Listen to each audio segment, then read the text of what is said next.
Welcome to the future. Who's this clown? Not clown. Joker. Avengers! Assemble. Nobody tampers with the equipment except Tony Stark. Good idea. United, the Avengers are strong. Hawkeye, hands off. Fool! Have you forgotten my invincible magnetic power? Not this time, Magneto. My mutant brain senses danger. Something unseen is slowly spreading its poison, edging tempers.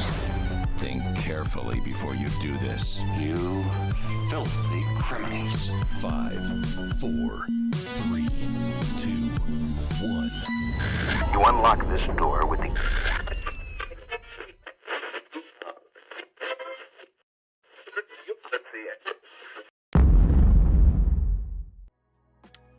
What up, comic fam? It's your boy Jim from Two Fat Guys Pull Us, and that is right. I am flying solo tonight.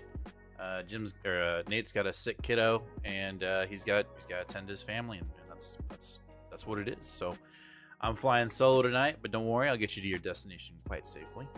It's a bit of a short week anyway, and it's gonna be kind of a quick show, just to kind of give you guys a heads up. I got a trip tomorrow.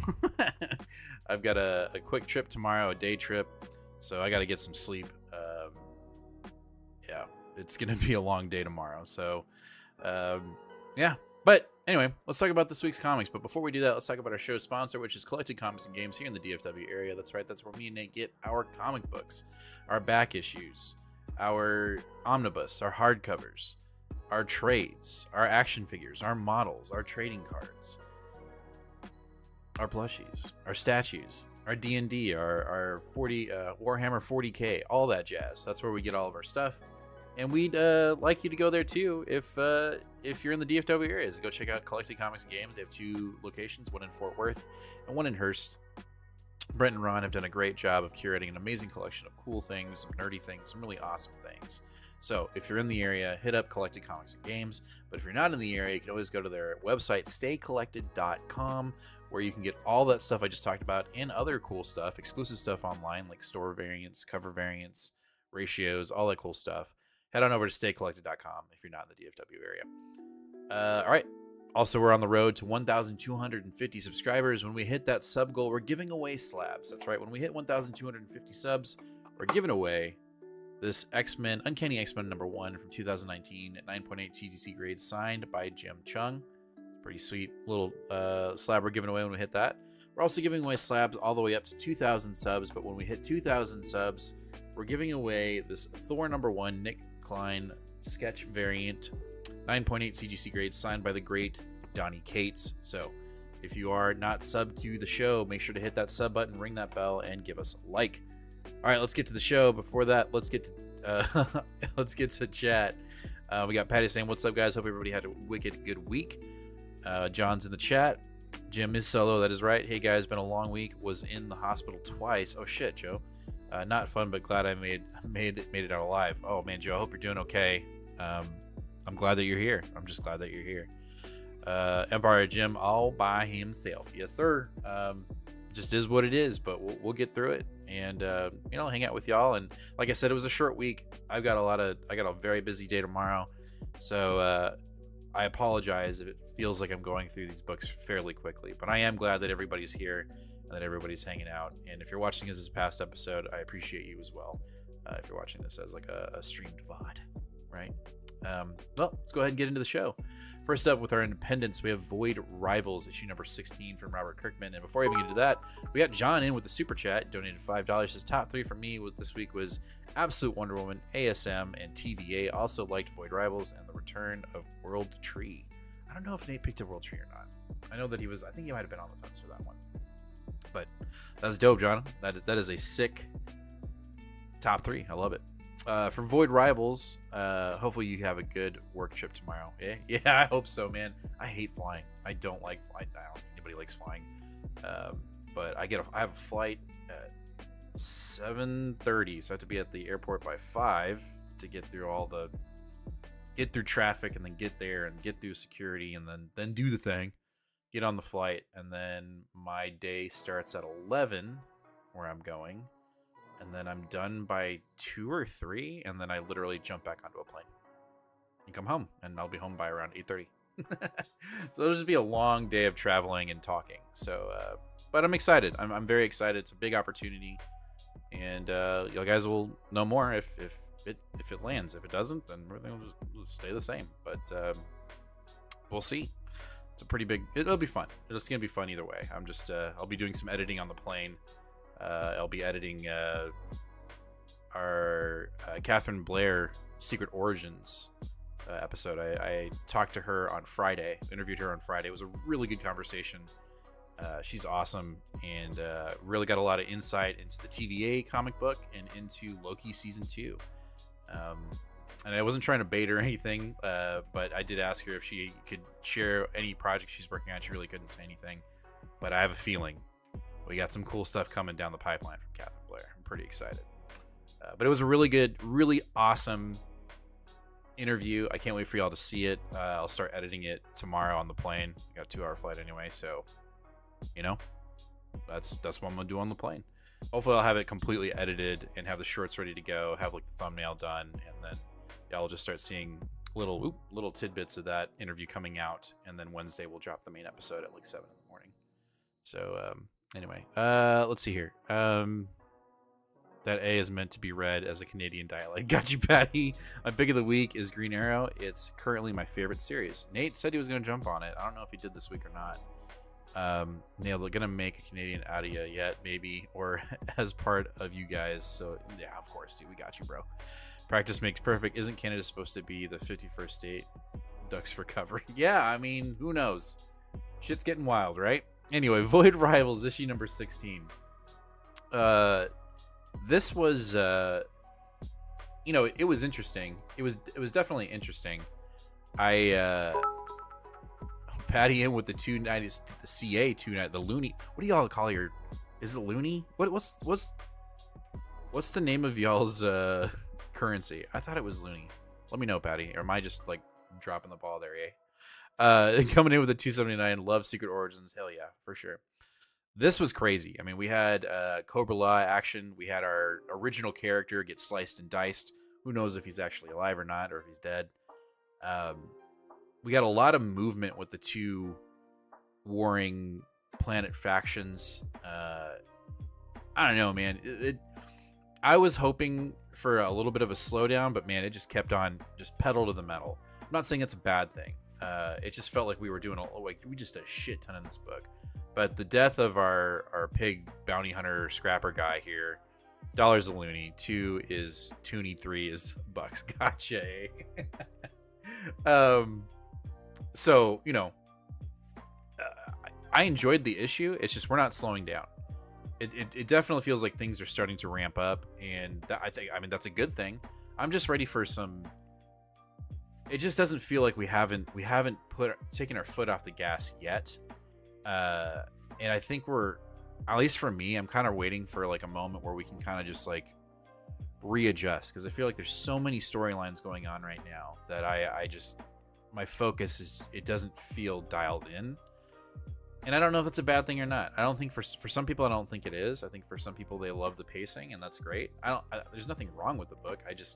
I feel like there's just a shit ton going on. And I don't know if that's, we're trying to just speed through, or if that's not unintentional, but just a lot. But overall I loved the issue. I didn't see the cutting in half of the scrap guy coming. I just did not see that coming. So there was an oh shit moment for sure. Crap, I forgot about Ultimate Spider-Man, and that kicked SAM out of my top 3. There you go. Saw the meme that had Canada take some of the states, and it's hilarious. What would we do with Florida? We would blend with the Midwesterns, though. Dude, it's just all over the place, right? My stinkers of the week was Absolute Wonder Woman number 4. Felt rushed, and that monster was a big waste of time. Also, that pacing is really slow. A lot of standing around and talking while promising a big fight. I liked Absolute. It wasn't my pick of the week, but I did enjoy it. I thought it was really good. We'll get there. We'll get there. We're there. We have arrived to Absolute Wonder Woman issue number 4. You know, I think you are right. There was a lot of conversations rather than action. I think the first 3 issues have been action-packed. So I would argue, or at least for me, I think this was outside. I think you're right about the monster. The monster kind of just was like, meh. You know, I will say Wonder Woman turning her sword into a massive sword, I thought was the most metal thing I've ever seen in my life. I thought it was really kick-ass. I really liked her going to the witches and getting her arm back, you know, and I thought that was really kick-ass. But there was a lot of talking. I do agree with that. But I don't know. I liked it. But the monster did get dealt with fairly quickly with the amount of hype that was brought upon it from the first 3 issues, or at least the last 2 issues, 2 and 3. So I do get that. But the way it was dealt with, I thought was fucking cool as shit, man. And that was the worst sentence I've ever said on the show. It was really cool. I really liked her turning the sword into a massive sword, and her even saying, like, I never, you know, I had to kill it with a bigger weapon. I thought that was really kick-ass. But, you know, I don't want to say it's the weakest of the 4 issues, because it's not my pick of the week. But I think that's just because there was just a better book this week. But I enjoyed it. I do enjoy it. I still like the art. Be interested to see, you know, what happens in the next issue, and then issue 6 is where we get the origins of her red lasso. So I just think this book has so much potential, and I think it is absolutely embodying the spirit of the idea of the absolute universe within DC. I think all 3 books are doing a great job, but this one's just knocking it out of the park comparative to Superman and Batman. I think Batman really took off and then kind of slowed down. I think Superman slowed down and then took off. And this one, you know, if there was like just a percentage of foot off the gas, it's maybe there's an argument for it here, but still I think this Absolute Wonder Woman is still the best Absolute book right now. And you know, we're gonna get more in I believe March. I don't know if we're getting any in February, but I know we're getting Flash and I believe Green Lantern in March. So we're getting more Absolute books, and so we'll get even more work when it comes to Absolute and just, you know, getting it done. What up, Jaden? How are you? I'm so glad you're here. But yeah, I liked it. I enjoyed it. But John, I totally see that perspective for sure. I totally get that. Yeah, Absolute Spider-Man is so good, Patty, for sure. Please take Florida.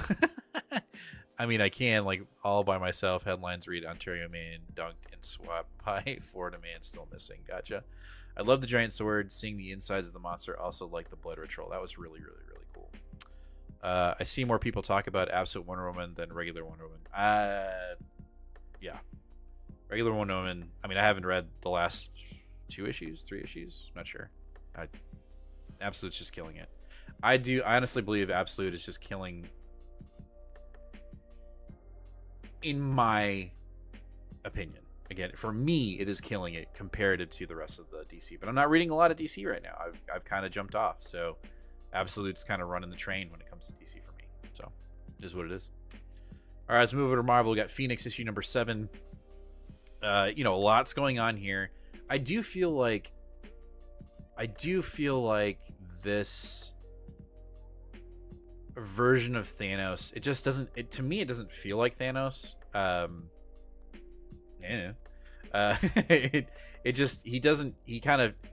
It feels rushed, but I guess, you know, we're doing a lot of things, and I think we got to get Jean to a place where she can become like the Eternity Phoenix or whatever, or Oblivion Phoenix. I don't know. Like, we know that's happening. Like, she's gonna become even more of a cosmic entity. So, you know, I loved seeing Nova and Rocket and Sif and Captain Marvel, Carol Danvers, and I think I'm missing one other person. I don't remember. So I loved seeing them, and them being, you know, this group to help Jean take out Thanos with this Warlock gauntlet or thing. I don't even know what it was called.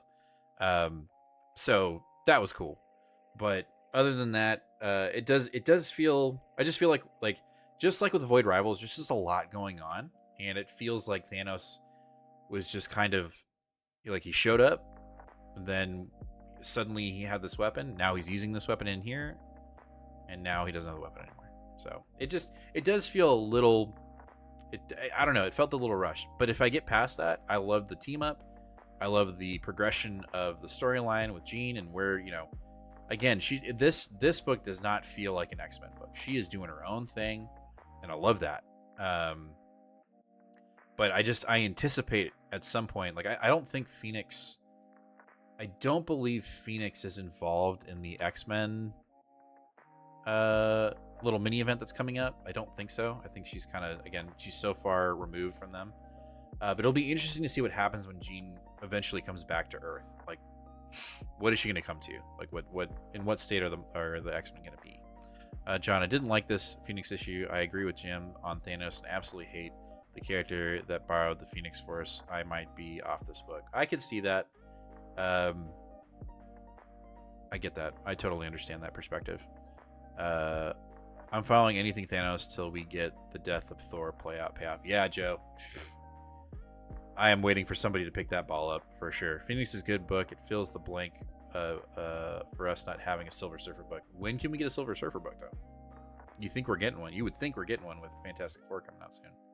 So, but no. Anyway, I didn't hate the book. I didn't dislike the book either. It just feels it's in a weird state where we know something big is going to happen, but you know what? It feels like filler. It just feels like filler to me. And that's okay. Books do that. They do that all the time. So, yeah, do what you do. All right, TVA. Woo, this was so much fun. So this is Catherine Blair's issue number 2 of TVA. And man, we get some skeletons in the closet here. And you'll see in the discussion that I have with Blair on the show that there's just so much to learn about the TVA. And she had so much, I wouldn't say free reign, but she just had the ability to really play around with the history of the TVA, and we kind of dive into that here. Our agents, Gwen and Gambit and Wolverine and all these other players travel to Hell because they're kind of directed in that position to find out about the TVA and its past. And so they're following the breadcrumbs, if you will, because there's this some kind of presence, or I don't even know what you call it, some kind of thing that is creating chaos and making this dark mood, if you will, in other timelines. So they're trying to figure that out, but on top of that, they're running into this kind of the history of the TVA being in dark corners within other realms. And so they go to Hell and they meet Damien, and he takes them to a library. Just a lot of stuff's going on in a really cool way. I think the pacing in this book is very effective. It's very effective. And again, if you've watched Loki and you've watched Loki season 2, TVA is the perfect pickup if you're still longing for TVA Loki-esque storylines. Even though Loki's not really involved here, at least not yet. I would assume he's at some point going to pop up. But this was fun. Yeah, there you go, John. I love how TVA is feeling like it's totally bridging the MCU and the comic universe. And we had that discussion, so be on the lookout on Wednesday, hopefully, if I get it completely edited. If not the next week with Catherine Blair. Like she did an awesome job of just kind of really telling us like the purpose of the book and how she got on board with it. And it was just a natural fit, with her being a screenwriter on Loki season 2. And so it is it feels like a direct connection, but at the same time, it's still kind of doing its own thing. Like we've got this Gwen and Gambit involved, which, we didn't have in Loki, but she's able to play with these characters in this book. And it's just badass. Like I can't wait for issue 3. If you enjoyed Loki season 1 and 2, check this book out. John said it perfectly. It feels like the perfect bridge between the MCU and the comic universe when it comes to the TVA. And I think that's awesome. I know we were very hesitant as a show, me and Nate, and some of y'all here in chat, about that idea of, when Feige said that there would be more connectivity amongst the shows, movies, and comics. I know there was a bit of a hesitancy and kind of like, oh, that's kind of scary because, the comics do so many things really well and they kind of do their own thing. And so, it's kind of like, ooh, like, not that the MCU is not cool. Like, it is. We love watching the shows, but that's a big connective thing. And people, I'm not saying people love continuity, but they want things to kind of make sense. And I think this is the first example of that happening, and Blair's running with it and she's killing it. So yeah, that's all I got to say about that. I love how, okay, right there, but is the MCU also calling itself 616? I wonder if the writer will clarify which universe is the true 616. That's where we might get a little murky. But who knows? I mean, Blair may do that. She may openly say something in the writing. But I haven't necessarily seen, well, the current Gwen's Ghost Spider book is in the 616. And that Gwen, I believe, is this same Gwen. So, I mean, if you make those connections, then yeah, I guess you could say that they are dealing with the 616. But the stuff that they're messing around with and the characters that they have in outside of Gwen are not 616. They're not. They're from different universes, like this Gambit and the Wolverine, and all the other characters are not from the 616. So, I think it's based upon the interpretation of the reading at that point. So, I don't know how to answer that question, but who knows? Maybe she will. The art is pretty good on the TVA book as well. Yeah, John, it's really good. I am very excited to see where we push forward with the TVA. I'm really glad I'm reading it, and I'll just give you a little bit of tidbit. She chastises Nate for not watching Loki, and I'm glad she did, because Nate's a fool for not watching that.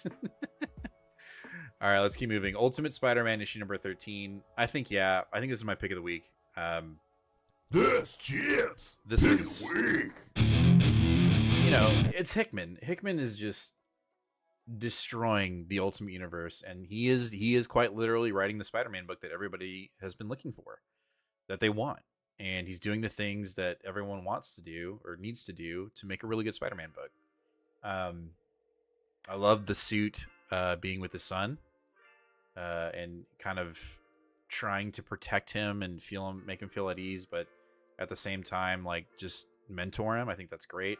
I think this Craven is fucking nuts. I liked that Hickman is involving the Savage Lands with this little manhunt that they have here, and that I think we're going to see other characters in the Savage Lands when they started this hunt. I like Black Cat kind of revealing herself.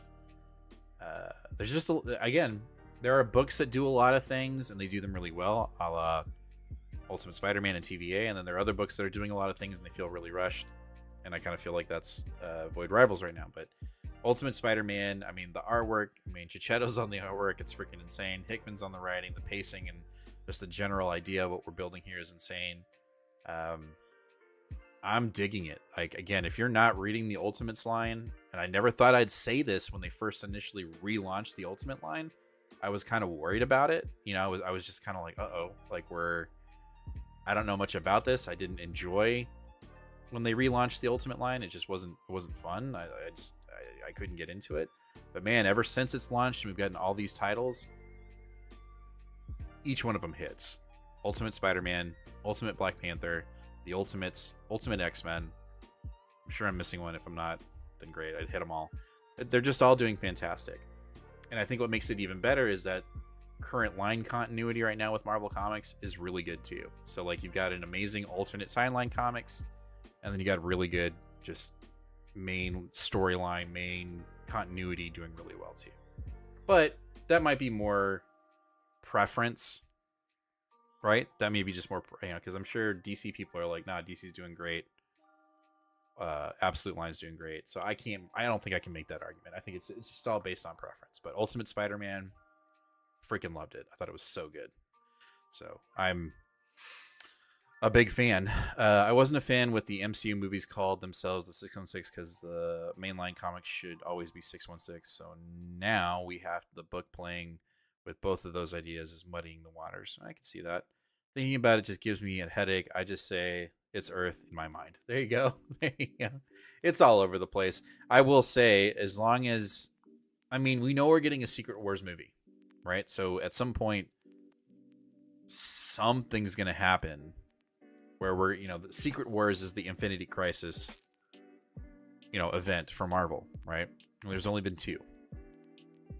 The original Secret Wars and then Hickman Secret Wars.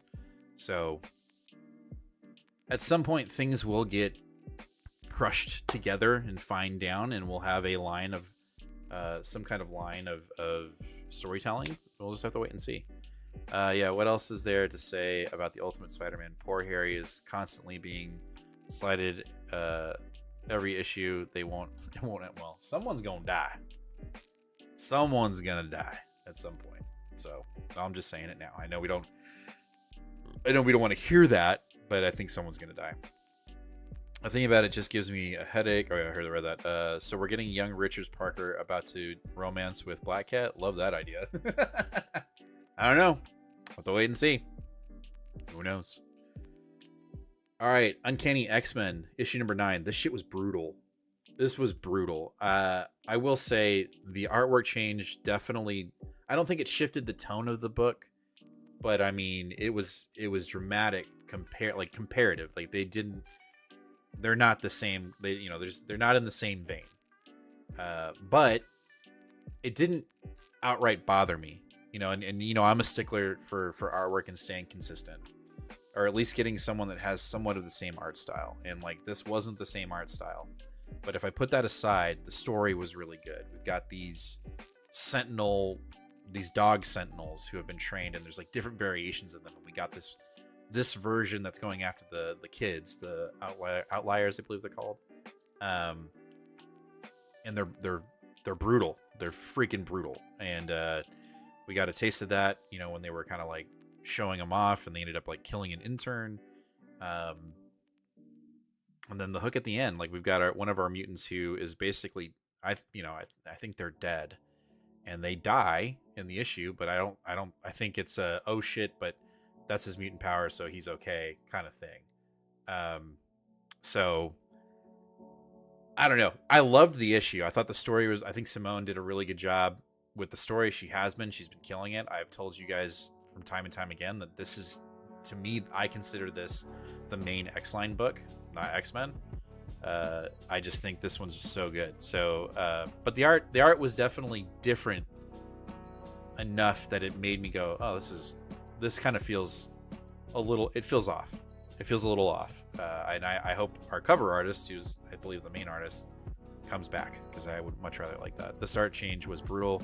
They should have Ryan Stegman or JJR fill instead. No. It's jarring. It was definitely jarring. But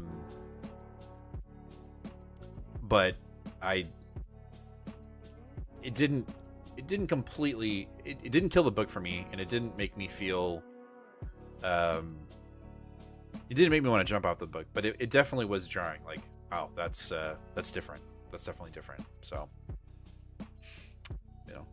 it is what it is. But I liked it. I think the story was great, and I had fun with it. So, all right, our last book, we've got Wolverine Revenge, or Revenge Wolverine. I never know how to say it. They need to get artists that play to the main style. Yeah, I agree, Joe. I think Daniel Warren Johnson was able to do it. He's had 3 different artists on Transformers, and they felt seamless. So I think there's a way to do it. I think there is. It just do we want to do it? Does Marvel want to do it? That's the real question. So I'm really starting to hate the art changes. Why do they do this? It kills my eyes. Jaden, like, I've heard different explanations of it. Until I get an artist on and we can really talk about it, but I don't want to put them in that spot where, like, hey, why do we always change artists? Like, I don't want to be rude, but I do want. I'm right there with y'all. Like, I want to know why there's just this lack of consistency, or at least gathering artists that have the same art style. So when there is an art change, it's subtle rather than just completely out of left field. So I don't know. As for Wolverine Revenge, the first part, we did a time jump like 20 years later. So Logan's older. And so we kind of just get that explanation of what happened to, the time change, and everything's kind of set back. And, we've gone back kind of in time in the sense of like living off the land and trying to rebuild. Kind of cowboy-esque, which was kind of weird. But once we got past that and we have Logan visit Sabretooth, who no longer has his powers and is now sitting in like Xavier's old X chair, floating chair, because he's been completely like his limbs have been cut off. And Logan always makes sure to take the lantern that Forge made that takes away mutant powers, and he's like always consistently hitting him with the light to make sure that his powers don't come back. He won't kill him, and I think that's his revenge. And in that revenge, Sabretooth has somehow created clones of all of the original, actually, I don't remember. I think it might have just been Omega. He makes clones like children of Omega, and so we got a red Omega, a white Omega, and a black Omega.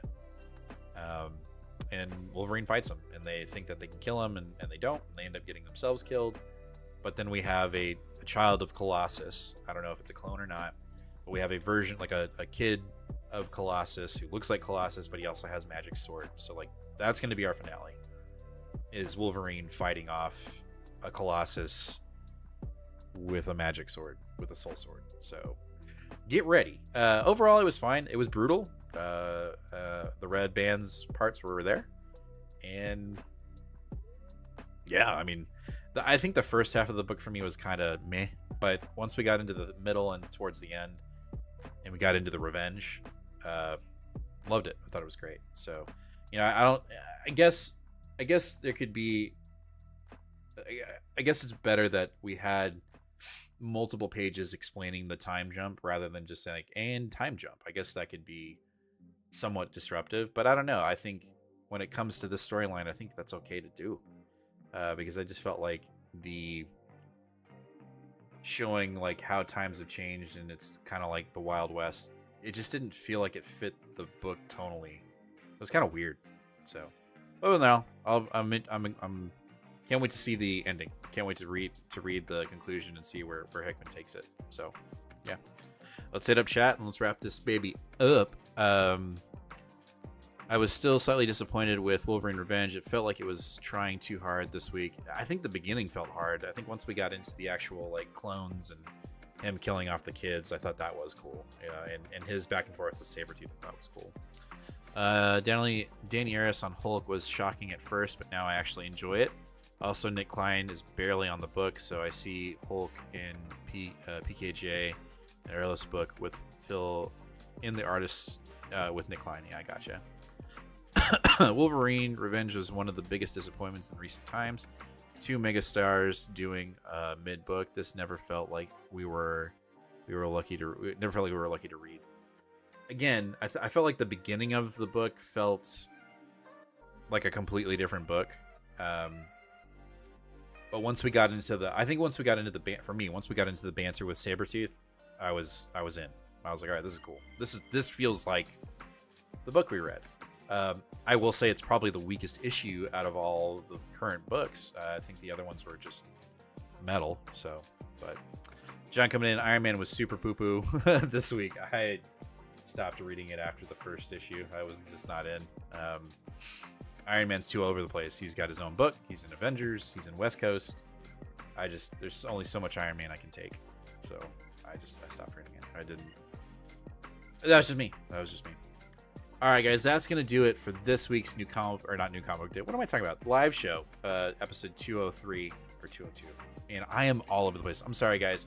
My brain is scattered right now because I'm trying to think about all the shit that I got to get done before tomorrow and leaving and driving to the airport and all that. But I'm glad I came on. I initially was thinking about just kind of canceling the show and just prepping tonight. But no, I wanted to get on and talk to y'all and talk about this week's comics because I think they were good. Next week's going to be even smaller. I think we have only 6 books next week. So it's just because it's the end of the month. and it is what it is. Marvel Rivals time. Who's all playing? Thank you, Grayson. Thank you so much. I would play if I didn't have to pack. Maybe if I get packed, I have everything in order. Maybe I'll jump on. So Nate set up I don't know what they're called, a group, and apparently you can't cross-play within the group, which I don't understand. So if you want to join the group that Nate set up, you have to be on PlayStation. I'm going to set up another group on PC, so if you're playing on PC, then you can jump there. Because apparently you can't have members that only play C, and you can't have members that only play on PlayStation. They can't co-mix. I don't know why. Maybe they'll change that in the future.